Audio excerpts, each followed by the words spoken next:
Welcome to Manifest This, Believer versus Skeptic. I'm Sharon, your resident skeptic who asks all the tough questions. And with me is Jennifer Neal, our manifesting maestro. Whether you're rolling your eyes or raising your vibration, we dive into all things manifestation, mindset, and energy from every side. Hit subscribe, settle in, and get ready for spirited debates, surprising experiments, and laughter on the journey to creating a life you love. Welcome to Manifest This, Believer versus Skeptic. Today we're responding to a listener who was interested in one of Jennifer's Manifex RX TikToks on her social media.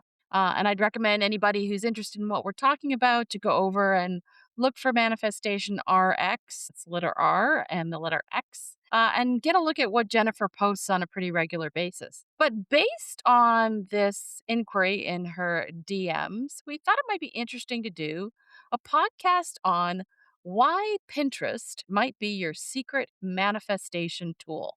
Because, quite frankly, I think, Jennifer, you talk about this a lot. You seem to really like Pinterest as a tool. And I know that when we were doing our vision boards, you were encouraging us to do that. And for anyone who's interested in vision boards, we do have a podcast on that. So take a look and give it a listen.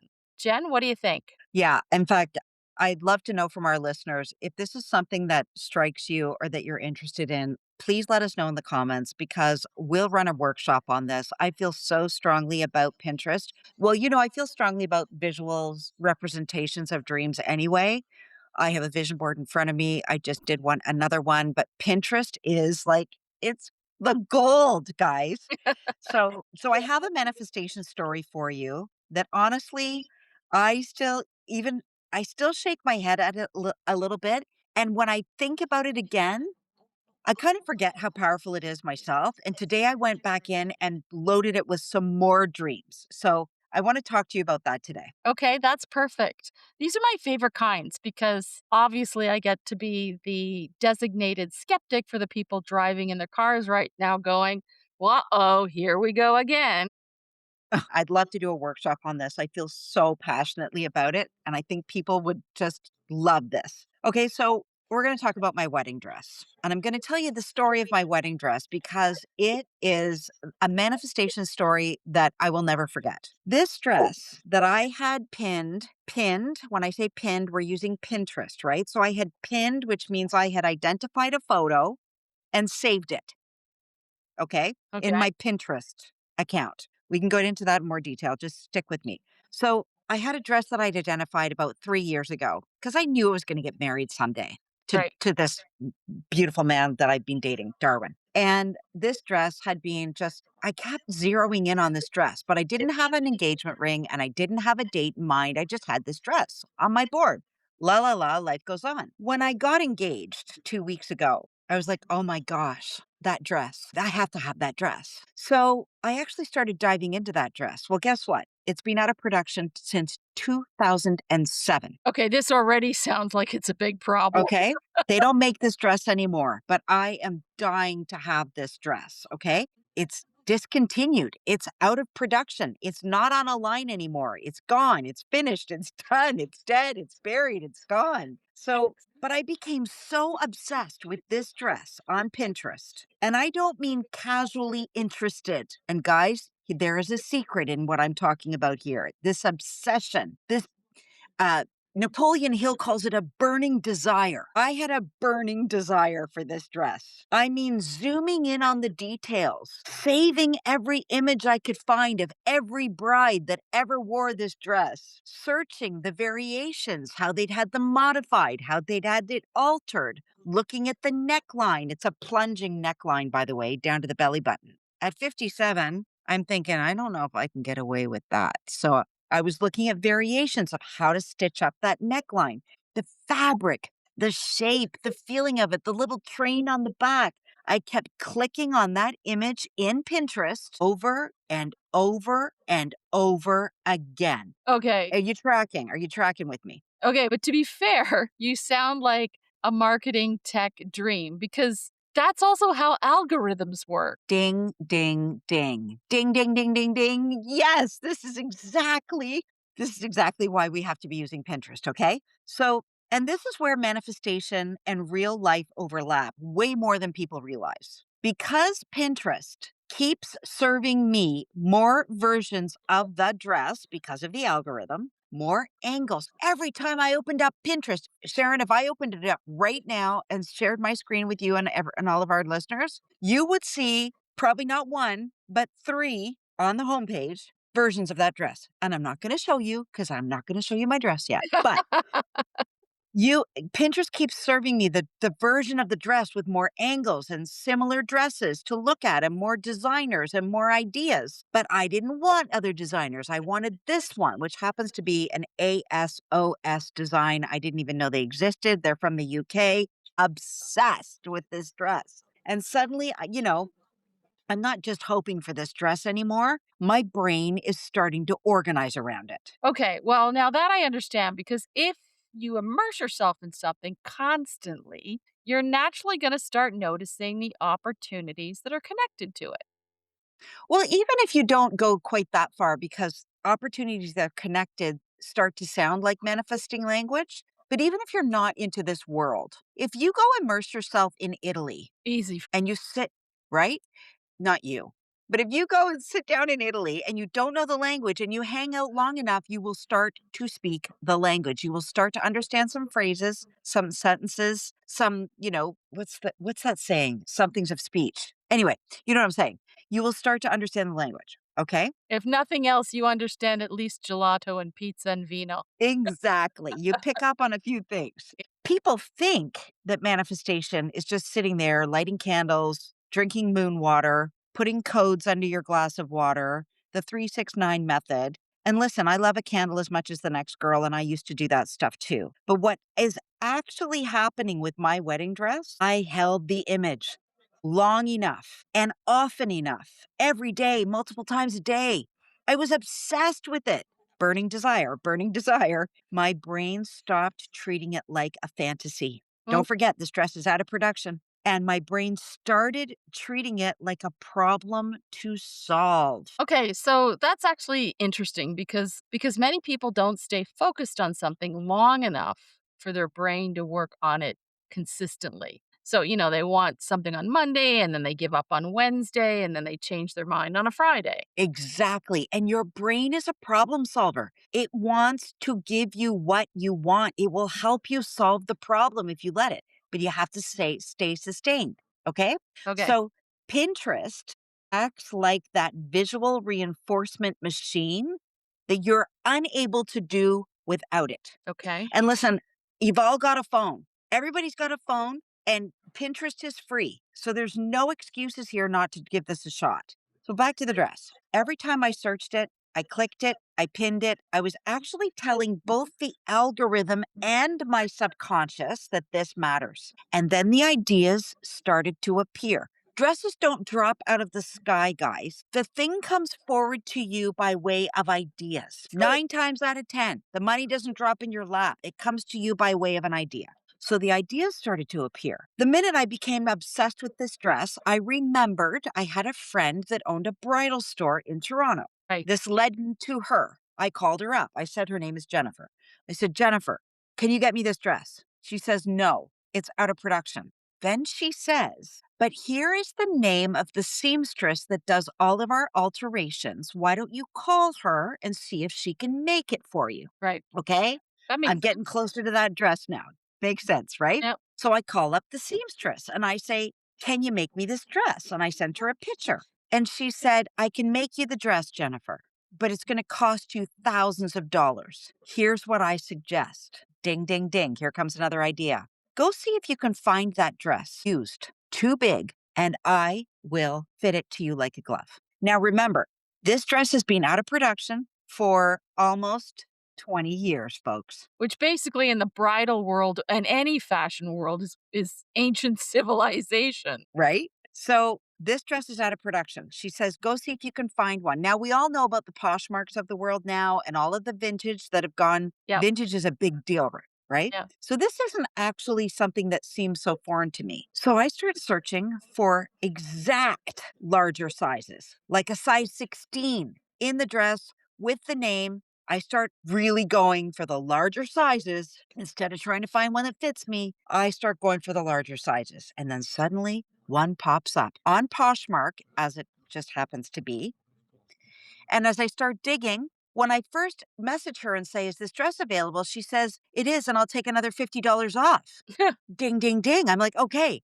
But of course, I thought, being in Canada, they would not ship this dress to Canada. I was almost convinced. Guess where the seller was? Let me know. Ontario, Canada. Wow. It arrived In your 3 days backyard. later. Yeah, it arrived 3 days later. I was in Florida when I purchased it, and it was sitting on my front doorstep when I got back to Toronto. Wow, okay. So that part is kind of weirdly specific to me. I've got to admit that. Right? But there's a secret in there. This is the part where people go, see, manifestation. But honestly, I think it's both energetic and practical. So you'll love this, Sharon. Skeptical Sharon. What really happened was, and this again is why Pinterest can be so valuable, I got crystal clear. I knew the size, I knew the name, I knew the designer, I knew it. I knew it exactly. The universe loves specificity, people. So I got crystal clear. I got emotionally connected to that vision. It became a burning desire. Ask. You notice the steps I'm going through? Ask. I want the dress. Believe. I got crystal clear. I repeatedly, number three, I exposed myself to it over and over and over again. I got a burning desire for this thing. My brain starts getting into gear. It starts filtering for solutions. It wants to problem solve. Opportunities start to become more visible to me. Literally, I can see them with my eyes on this screen. They start popping up, just like the algorithm promises. And I kept following. I would go deeper into the rabbit hole and deeper into and click it in, click in, click in, click in, click in, click in. I got deeper and deeper and deeper into this dress. That combination right there, that is the power. So, okay, what I'm basically hearing you say is that Pinterest works because it's forcing you to be really specific. Those images come up, that content comes up, and it forces you to look at it, to click on it, and then it pushes you into additional rabbit hole exploration of the very thing that you want. Yes, but I will give a little warning, a buyer's beware. You can still be vague in Pinterest, Okay, right? You can search wedding dresses and have a whole host of them come up. Where the magic is, you start to say, "Yeah, I don't want long sleeves. I want strapless." Like it allows you to start to hone in on specificity, right. right? But you can still say vague, but most people are too vague, and that's why nothing happens. Got it. Okay? If you go to a restaurant and you say, "Bring me food," they will bring you food. But Right. most waitresses or waiters, servers, I guess I should say today, most servers will ask you, "Can you be a little more specific? Do you want the Caesar salad or the tossed salad? Do you want the ranch dressing or the Caesar dressing?" So the fear is, the mistake is you do stay too vague. I want more money, I want a better life, I want love. Okay. But what does that really look like? And what I love about Pinterest is it forces you, or it gives you the opportunity to refine, Right. to zoom in, to notice, to decide. And I think that's why it can become such a powerful manifestation tool. Not so much because the app itself is magic, because it's not, but because the focused attention that you can get to using it, that is magic. So that's actually a really important distinction because even from a skeptical perspective, if you spend enough time interacting with one clear vision, your behavior naturally starts to align with it. So you search differently, you notice differently, you might ask different questions. I mean, I think, even when you're looking for the perfect haircut, you don't look at every haircut out there. You're very specific about the haircut you want so that you could show it to your stylist and say, "This is what I'm looking for," because you've refined it so tightly for them, not just give me any old cut you want. Exactly. Like it's so powerful. I get giddy about it. But yes, you're right. Like, I'll get off my little giddy horse. Your nervous system starts getting familiar with the thing. Like, remember, when we were talking about money in the last podcast, go check it out if you missed that podcast.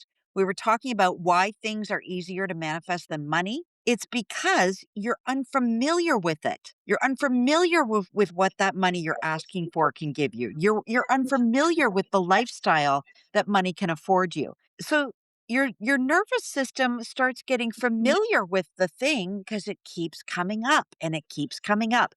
And once something becomes familiar and it stops feeling impossible, that is huge because manifestation isn't always poof, the universe delivered to me. Sometimes it is, I finally became available to see the path. Okay, hang on a second, because that actually sounds good. Sometimes you finally become available to see the path. Okay, everybody needs to write that down because that's Yeah, resonating with me. I'm going to say it one more time. Sometimes you finally become available to see the path. exactly. So if you think about my wedding dress just for 2 seconds, when I started, it was impossible. But the deeper I went into that dress search, it started to become possible. And then the ideas started to come in my own brain about how I could make it possible. So there is action involved, right? Right. But seriously, I think people should use Pinterest intentionally. And again, having intention matters in the manifestation world. So, not doom scrolling, not random saving. Use it like a manifestation lab. Search for the thing, refine the thing, save what feels exact, even if it doesn't. Just start there and then delete what doesn't as you go along Okay. and start to train your eye and train your nervous system because eventually your brain will start to solve this problem and solve the image that you keep feeding it. So, what occurs to me is, this actually probably explains why people who obsess over their problems also keep finding more problems. Hello. Like, but you don't want to say it to these people. Like, I wish I could give every warrior the Pinterest app and say, spend 5 minutes in here for me, please. First of all, the worry they'll forget about the worry because I've now distracted them. I mean, okay, maybe there's something here. All warriors. Hello, all warriors, please download the Pinterest app. Like, I'm telling you, Pinterest works for fear too. But that's a good point, actually. I know I'm all over the place right now, but Pinterest actually does work for fear. So, whatever image you repeatedly feed your mind, your life starts organizing around. Think of the news, the nightly news, the 5 o'clock news, the 6 o'clock news, whatever image you repeatedly feed your mind, your life starts organizing around. And I think that's why clarity is so powerful because vague energy creates vague movement, but specific vision that changes things. Well, that's fascinating. I hope we've answered our listeners' question. By the way, this podcast is not sponsored by Pinterest. In fact, we're not. But it could be, In but it could be fact, we're not sponsored by anyone. And if you'd like to sponsor this podcast, we'd be more than happy to have a conversation with you. So, 1,000%. once again, Jen, thanks for that interesting conversation around Pinterest, which is Pinteresting. Haha. A little pun, if you will. Uh-huh. Always a pleasure to chat with you. But I just want to add to the end of this again, listeners, if you are interested in a workshop about how to use Pinterest to have, be, and do everything you want in your life, please drop a comment below. We'll throw it together for you and it will be free. And I'll end with this. Thanks, everybody, for listening. This is Manifest This, Believer versus Skeptic. And once again, thanks, Jennifer, for all of your insights. Talk to everybody soon. Bye. Bye for now. Thanks for tuning in to Manifest This, Believer versus Skeptic. If you enjoyed today's conversation, share it with a friend, believer or skeptic. And don't forget to leave us a review so others can join in the debate. Plus, check out Jennifer's TikTok account, Manifestation RX, where she writes daily prescriptions for manifesting your dreams. Think practical tips with a dash of magic. We love hearing your questions and stories, so tell us what you're manifesting or questioning this week. Until next time, keep an open mind and maybe manifest a little magic.